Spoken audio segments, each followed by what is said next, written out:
ny lakile mipetraka amina foana hatramin'izay raha vao mandeha manao vakansy fa ny raha vao tsy ao izy dia mipetraka amiko foana ny lakile hatramin'izay.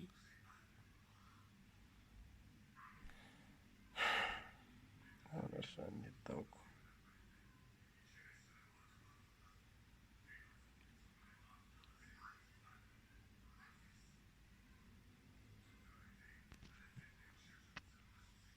Ny izany nataoko.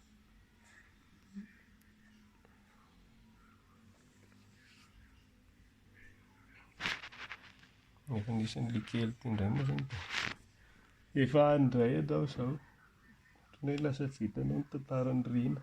Ataoko izay ny tantarany ny likely iny teo. Vitanao ny tantara ilay izy ohatra ny tantarainao ilay izy taminareo mbola vao tena hoe mamy tsara ny anina anareo. Tsy ny tantarainao. Likely izany teneniko izany. Efa any amin'ny likely indray ianao izao. Ataoko ny tantarany likely. Ina izany na tsy izany misy zavatra fenonao ihany amin'ny misy zavatra rovanao amin'ny likely. Non, ny zavatra rovako aminazy dia satria niresaka taminahy izy tamin'ny lahady izy hoe tsy hiresaka aminahy intsony. Efa vita ny ilazanao. Nampidirany lista noir daholo dia izay na tonga anao mba nisokasokatra taminahy tamin'ireny. nampidirany lista noir daholo ny numéro rehetra ny asiako azy.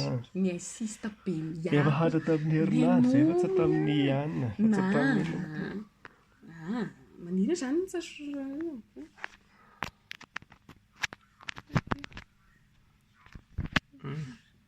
Efa 28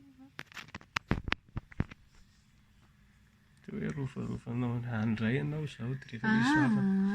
Rehefa misy olona mandaraka ilay dia izay indray no rovana. Tsy izay ilay izy fa izy tsy manitsoka izy ho déranger-na no tsy tiako hoe izy ho adalainao amin'izay nefa ny aho no ny côté anazy iaho no ny assiste taminazy efa teny izy hoe tsy mety aminazy fa iaho manambady tsy milamina ny sainy sy ny teny izay mihitsy izy tamin'ny lahady dia iaho ny assiste taminazy hoe fa nisinona satria milamina zavatra dia izy tsy nety nanazava mihitsy dia niverina niresaka tsy kelikely fa tsy izy hoe dia izay ihany izay tsy tiako izany izy eritreritra ao an-tsainy hoe iaho adalain-dramatoty ampidiran-dramatoty problème izay ilay tsy tiako izay satria izy efa saika niala no ohatran'ny forceko.